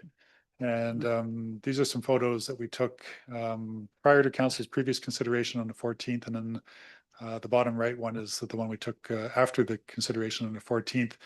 And it's hard to see here, but this side, the frontage on 68th is actually the stairwell that leads down to the proposed suite, which is the subject of the rezoning application. So this particular proposal, the density restriction in the zoning bylaw limits them to 5 units, but they would like to do 6. And so in order to do that, we have to rezone the parcel. And so really it's a density issue. And that's what council is being asked to consider. But at the previous meeting, council had raised some concerns about parking, which I'll get to in a couple slides. But just a refresher here again, showing that the 5 original units proposed are all on the main floor. But the applicant is proposing that the 6th unit be below grade, shown here on the what they're referring to as their basement storage plan. So again, some background, which I already just kind of touched on, why it's before you is a rezoning because the density limits them to 5. They would like to do 6. The site-specific zoning is proposing to facilitate that by increasing maximum density to 80 units per hectare. Background, council consideration. So September 9th was first, second, third readings. We received ministerial approval on September 12th, and then council deferred consideration of adoption on October 14th due to the on-site parking concerns. And I know there was some, I don't want to say confusion, but I mean, certainly we could have included more information in the previous report. And I think this site plan was missing. So I've included it in the slides this time with a blow up on the parking spots and also in the report. And so you can see here that the applicant is proposing to provide all 6 required spaces between the building and 85th Street. And the location of the spaces are entirely within the parcel. They're not requiring the use of town land that's either road reserve or being used for sidewalk. And sorry, and again, and keeping in mind that the rezoning is to allow for the 6th unit. So as far as parking goes, and unfortunately my pointer doesn't work on the TV screen, but really the parking spot in question here would be number 6 at the top end, because he is entitled to do 5 units. And so the 5 parking spots aren't really up for discussion. It's the addition of that 6th one related to the additional unit. And so this is an attempt to show it. It was hard to get a clear shot because, of course, they were still doing work on the site. But basically, where that existing truck and trailer are, I believe, are approximately where the on-site vehicle parking spaces are going to be proposed. And so you can see the space here that's available to park cars. It's a little hard to see, but on the other side of the chain link fence is where the town sidewalk is. And I got that in a coming slide as well. And so the top one is looking south, the bottom photo is looking north along more or less the same frontage. You can see here the location of the sidewalk. There is no curb and gutter at this particular location, although there is a little bit further south. And then, of course, there's the paved road a little bit further beyond the existing sidewalk. So there is no curb and gutter. There is no drop downs required at this point. As part of the referral for almost all rezoning applications, there are internal comments sought from different departments. And so in this instance, it was the proposed, I guess, site plan, including parking, was reviewed by operations, engineering, consulting staff, as well as fire department staff. And it was all confirmed by them. And I put this slide on too, because you can see here that there is a curb and gutter that kind of wraps around the corner a bit, but then stops. But it's far away from the proposed parking. So there's not going to be any requirements for letdowns, no modifications required to that curb and gutter. It's too far south to affect the proposed parking spaces. And this is just a site from Google Street View from showing before the site was redeveloped. And again, you can see the sidewalk pretty clearly here. It's, I would argue, at grade. There's going to be no letdowns required in order for vehicles to get up. And fortunately, in this view, you can also see where the curb and gutter ends. And again, it's far away from where the applicant's proposing to access the site for vehicle parking. So there's going to be no modifications required to any of that information. I understand from operations staff that there were approved upgrades required at the building permit stage for the units. And that was in relation to site access and any restoration works related to utility cuts. But again, as I've been showing in the last few slides, site access probably isn't going to be affected too much because the curb and gutter stops, sidewalks at grade. I mean, unless there's been some damage done, I suspect, to town infrastructure in the form of the sidewalk during construction, that would be probably the extent of any site access improvements. So that's kind of a summary of the parking issue the council raised at its previous meeting. And so we'll put to you the same options as last time. That adoption of the bylaw amendment is one, and number two is that the 3 readings be abandoned. I'm happy to the best of my ability to try to answer any questions, but I'm just going to caution council that some of this kind of veers into operations territory in relation to the road network, but I'll see what I can do. Thank you. And I'm sorry I said that you probably had given us all the information because it was for adoption. There are several others that are adopted that are going to be easy. This one is not easy. It continues to be a concern. I'm concerned about people parking there and going over the sidewalk, of course, to go in and out. 6 cars there. If it was a truck, I wonder if there's enough room for a truck to be in there. Maybe there is. But it's a very busy sidewalk and a very busy roadway. And does, the part there where the sign is, that obviously nobody can park there anymore. They used to all the time when people would come to do things at the Sonora Center and concerts and that type of thing. So that would have to have signage. Am I right to say no parking? Because you can't, if their parking stalls are there, they need to get in and out. You can't park behind them, can you? I mean, I don't know, but does that make sense? So if I understand correctly, so the unpaved area between the sidewalk and the road was being used as overflow on-street parking by Sonora Center. Lots of times. I'll take a stab at this, but generally my understanding is that, people wouldn't be able to park and block a driveway access on the town's road.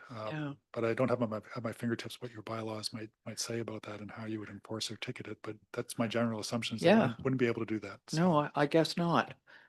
Councillor King, you have a question? Yeah, I like more development, but I have a concern, the parking, 6 parking there. Those pictures don't show the steps that are actually, right, that's a good one. It doesn't show like 5 feet of steps that are going to come off those buildings. How do they expect, I can see driving in and parking, but to get out is going to be a nightmare. I presume that fence might be torn down, I don't know, but then they can't legally cross the sidewalk to get out. So that's my concern. Oh, Deck is going to, on each apartment is going to stick out as well, eh? Yeah. But I'm not pardon me, sure how far.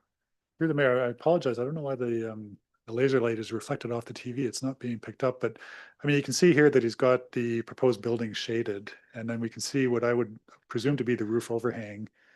And then he still has space from that overhang to his parking stall. So while the site plan doesn't show those details, I'm assuming that we would likely see the steps under the roof overhang, and they shouldn't be protruding out into his parking spaces. Okay. I guess I don't know if you get a drawing. Do you have how many feet it is from the building to the fence, like to his property line? I mean, if it was 20 feet, and I think he's only got about 28 feet. I know this is totally sorry, through the mayor, totally unhelpful. But I can see a number, can see a number down here that tells us what that is. I just can't read it. What is it?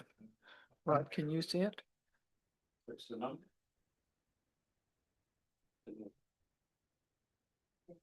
Sorry, I apologize for this. I'm not sure if I Hurry. quickly access the folio. Doesn't get any better. No. 0.5 meters is the overhang. I mean, usually for vehicle parking space, I think you're looking, I shouldn't even guess at this. No, never mind. I was going to take a stab at how many meters. So we might be able to extrapolate based on the length of those parking spaces. The parking spaces are, I believe, 2.44 wide by 6 meters long. I was going to say 6, but I wasn't sure. So if the parking spaces are 6 meters in length, I'd be inclined to say it almost looks like he's got another 4 meters to the face of the building. Just eyeballing what's on the site plan here. So the bottom line is he is perfectly allowed to do 5 units plus 5 parking places. Really what we're talking about is the 6th parking place and the basement unit, right? Today? It's primarily the basement unit, but with that basement unit comes a requirement for a 6th Yes. parking space. Yeah, I know. Let me tell you that I wouldn't be buying a place like there and having to park and go up the stairs, but never mind, it's not up to me. Yes. So I live around the corner. I'm not concerned about the parking, nor am I concerned with adding a 6th unit. When you look at the flow of traffic, it's a one-way on the south side. So really, those cars can only go one way, right? So, and then in terms of, a driveway and a sidewalk intersecting it, we see that it's everywhere, right? Like I have a sneaking suspicion that once everything is cleaned up and the landscaping is done and it's decluttered, it is actually a lot more space than you can see in the image itself or in the photographs. Again, the parking requirements have been assessed by staff already and have been greenlit. So I'm not concerned with the 6th parking space. I'm not concerned with the 6th unit. I would move. Am I on the right one? Yeah. I'll move option. I'll move option 1. Thank you. Can I ask, has the building inspector looked at the 6th unit downstairs? I thought, okay, and he's okayed with it because I thought there was concern about windows. No, maybe not. Okay. All right, thank you. It's been moved and seconded. Anybody else? Go ahead. Question. On 70th there for where he's gonna have his driveway, does it have to be so many feet away from the stop sign? From 85th? I can only speak in the context of the zoning bylaw, and there's no zoning regulation Okay. related to that. So I'm not sure if there would be something under subdivision servicing or your road. Yeah, the only other thing I can add is that both our engineers and the ops tech at the time that approved the layout plan felt everything was in conjunction with the bylaws Okay. of the day. And just here, where 85th Street does go both directions in front of the development? Not just one way. I'm aware. I'm talking about the south side street by the elementary school. Up to the corner there, it's one way. Yeah, I agree. Yeah, the other one is, yeah, just, yeah. Go ahead. You have Right, something? I'm aware. There's a motion for it. Mr. Gare, should we just go back to that photo that had the trailer? I guess my biggest concern, obviously, especially considering the 6 cell, is the fences, my understanding is the edge of the property line. That's not a big trailer, but it's also not a small trailer. And I kind of wish the truck was showing in place of the trailer, because when you do look at the offset there and what little, if any, type of improvements to the front end other than the stairway or deck or of some sort coming off there,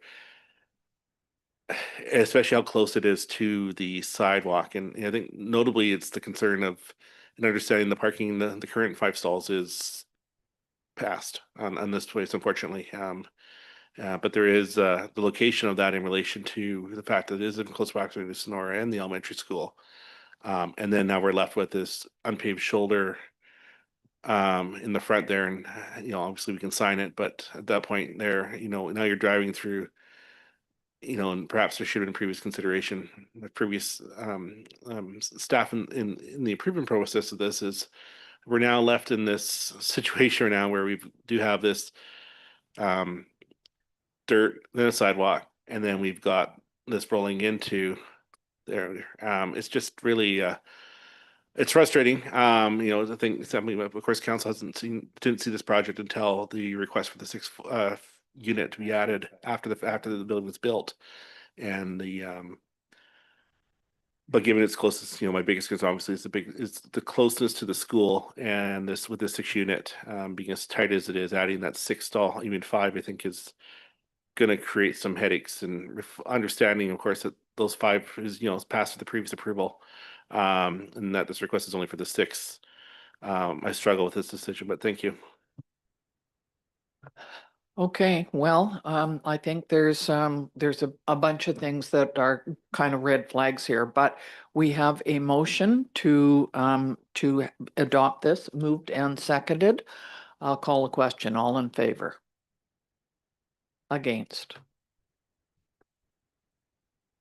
So, yeah, that's what the vote was against. So we will let the developer understand. He then, my assumption is, can come back with the 5 and the 5 parking places. Am I correct, Mr. Garish? And that would be his next step if he chose to? Just not with the 6th? Am I correct? This was to say no to the 6th unit plus the 6th parking spot. It's really just to, sorry, through the mayor, to say yay or nay to the 6th unit. And so Yeah. you said no to the 6th unit. Yes. So that can't be used for residential purposes now. Okay. Pardon? It's already been built? So he did it without getting the permission then. Yes, so the 5 are built, just the 6th one. So if the 6th one has been built in the basement, well, I'm sorry, I don't think it was. Yeah, no, but they've said it is. That's the way it goes right now. So we're gonna have to have a look at this piece of property again, I think. In this case, what I'll do is I'll notify the building inspector, Yes, and the suite may have to be decommissioned or repurposed. okay. Thank you.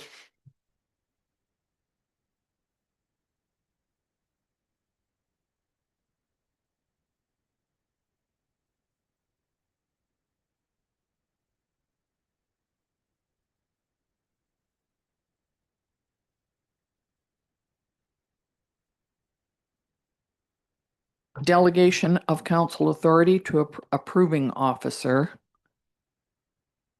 Mr. Garish? I don't actually have any slides, I think, for the remaining land use items, but I mean, because it's up for adoption, I'm just happy Yes. to provide a quick overview that there's that legislative requirement for 10% frontage for parcels being created by subdivision. It's a very technical exercise reviewing that.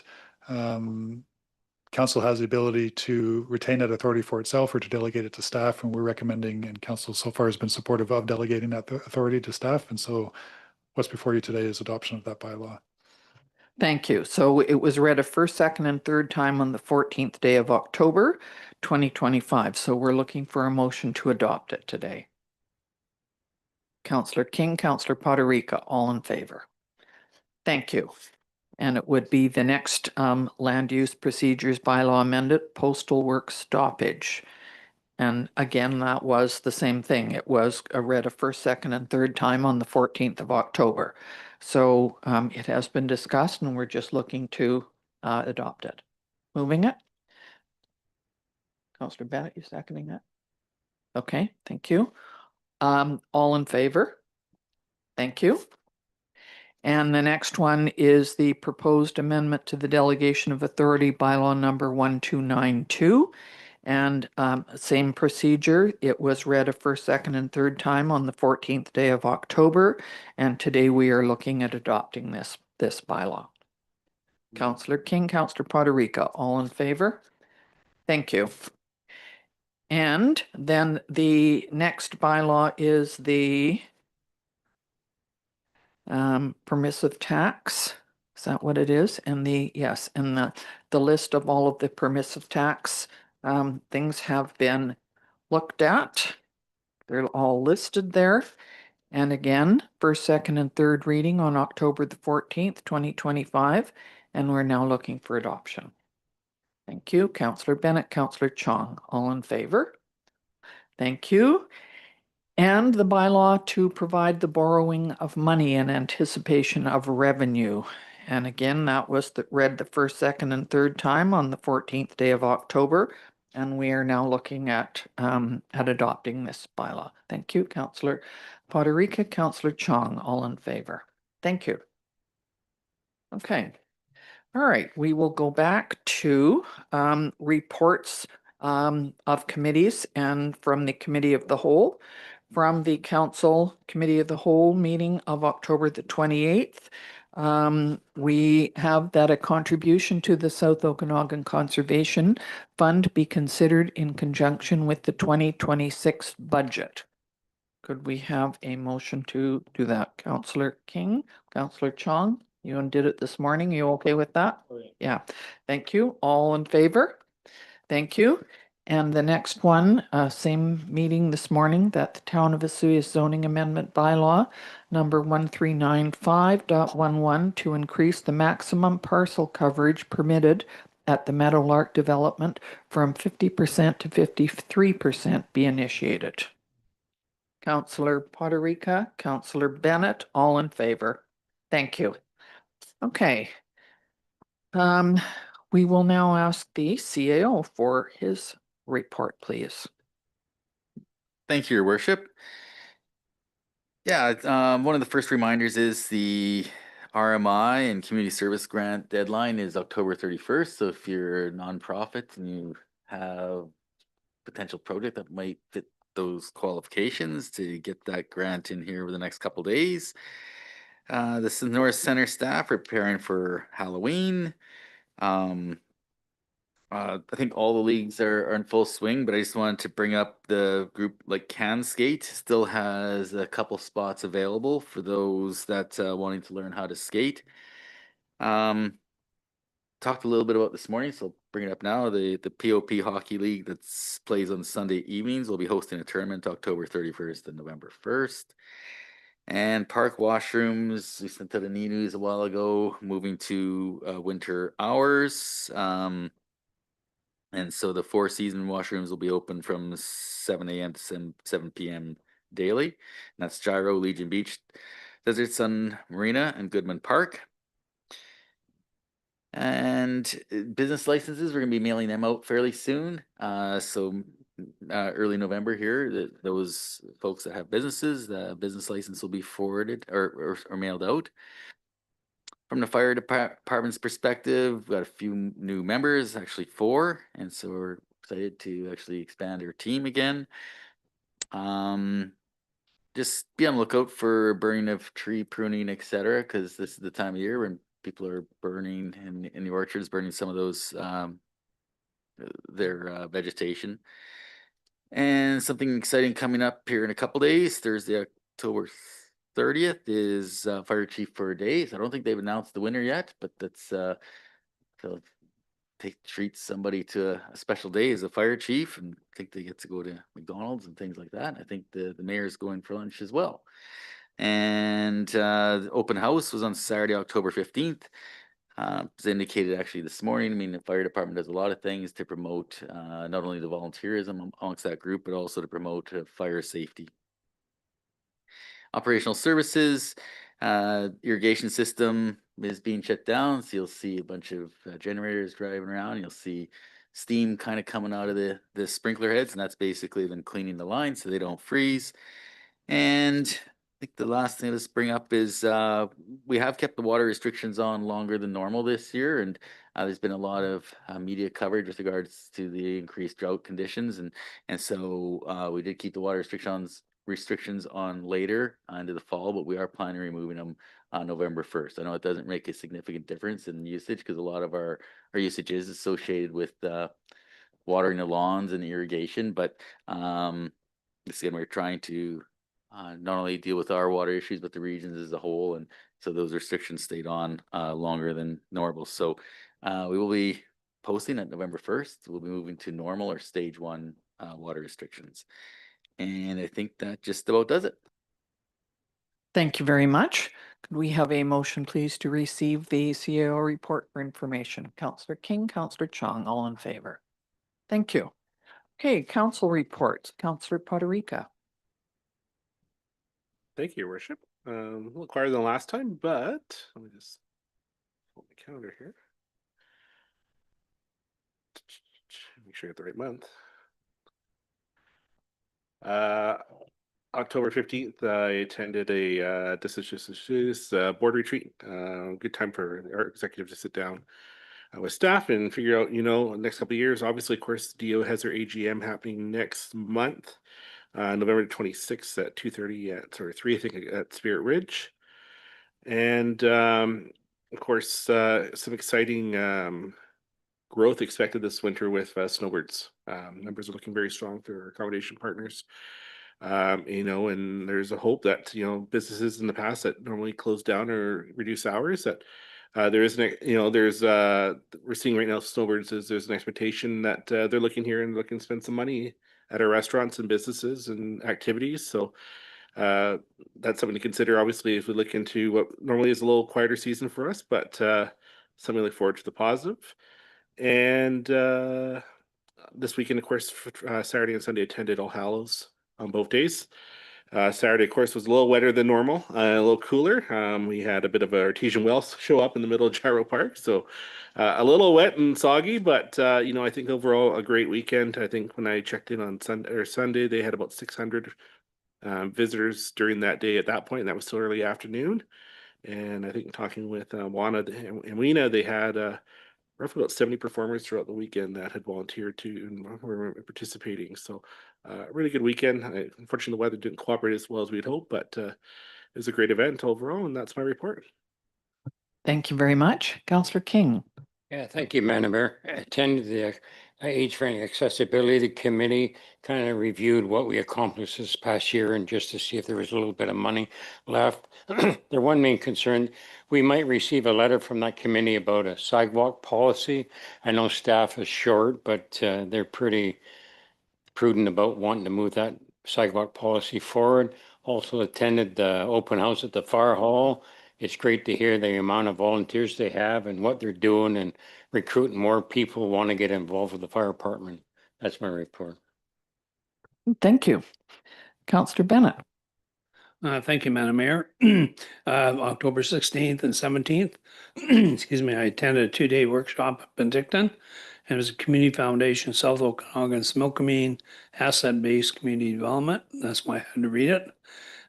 Basically, it was to focus on the strength of the community and citizens-led developments by recognizing the strength and talents within the community. And one good example of that was in Penticton with their community garden, where they started the gardening, and then one of the people inside there decided, well, I like gardening, but I don't have anywhere to what am I going to do with this stuff? So he donated the food garden.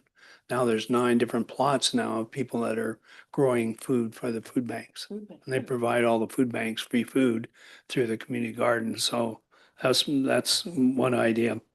And then on November 23rd, we had the Trails of the Okanagan's AGM, had advisor to the OIB, James Pepper, speak about connecting Summerland to OK Falls.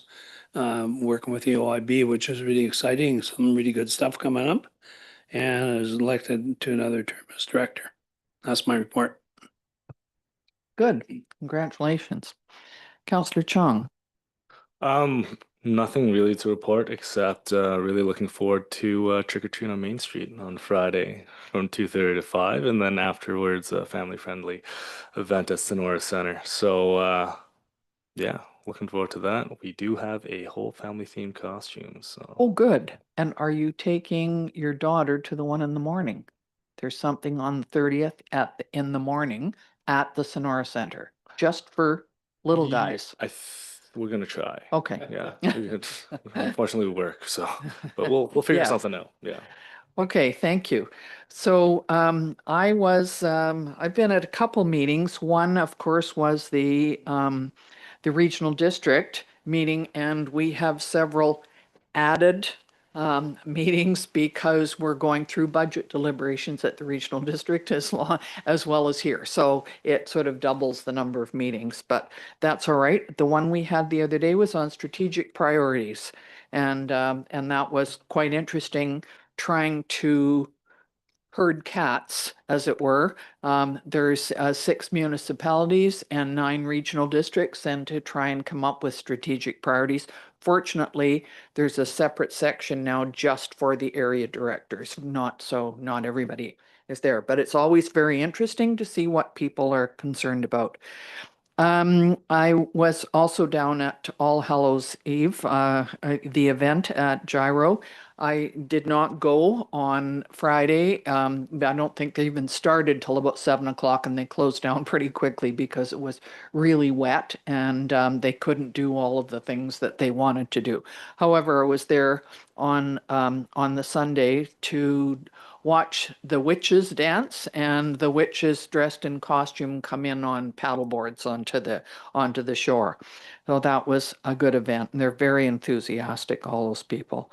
So on the 21st, I was invited to go to SOGH to meet with there were some doctors, divisions of family practice, one person, but not the 2 people that were here today.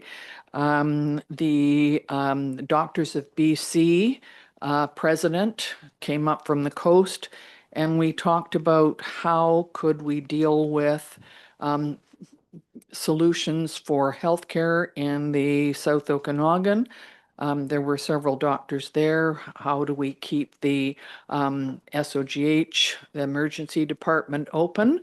Interesting that one of the doctors said that when he was doing emergency room visits one evening or whenever it was, that one of his patients that he had normally saw in the office was there, who said to him, well, I thought I would get faster service here.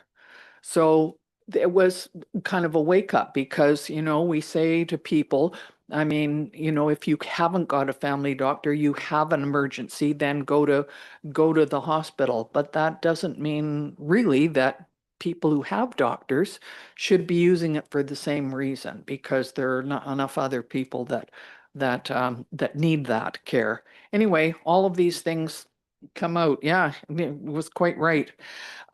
So that was an interesting one to be at. I think there will be more. And the fact that divisions of family practice came today and talked about things. There's lots going on right now, but all I can say, and I think that the committee that Johnny's on as well is doing a great deal to try and alleviate the situation, try and help solve some of the issues, working together, trying to find sort of solutions that we haven't thought of before, and how can we make it work. So you know what? We need to be talking more about it, but not just talking. We need to get some things done as well, which we're doing. I was also asked to speak at the BC Water Supply Association last week, and it was up at Spirit Ridge, and it's been going for 100 years. And they provide people, and it actually says BC's water supply, but it's in the Okanagan only. And they supply drinking water and irrigation water to 200,000 residents up and down the valley. And I just went bringing greetings from the town of Vesuvius, and I know some of our staff were there too, so that was a good thing. So there was that one. I was also at a Festival Society meeting, and I'm just giving council a heads up that the Christmas light up is on December the 5th. And they would very much like council to be in the parade, the light up parade. There's quite a few things on that weekend, like the Friday, the 5th, and then there's breakfast with Santa and so on the next day as well. That's part of it. I'm sure you're going to be hearing more about that. Remembrance Day, before we have our next council meeting, we have Remembrance Day, and of course, our Remembrance Day is on a Tuesday, so our council meetings have been moved to the Wednesday for that week only. We don't normally do that. Certainly, council, if you are available, there's the ceremony is at the Sonora Center at 11 o'clock, and you're certainly all very welcome. And I'm also going next week to the grand opening of the Food Hub, which is a building that's has been talked about for quite a while. It's in Summerland. I mean, I was asked, I'm not sure whether everybody was asked, and it's just the ground turning ceremony, but I was asked not only at the regional district table, but a letter to me here, and I'm also representing at CBC because we have provided funding for that. So I'll be going to that on the 7th, and I will report back. So I don't think I have anything else that's on the agenda today, so I will ask that first and second that it be terminated. King, Poderica, all in favor. Thank you very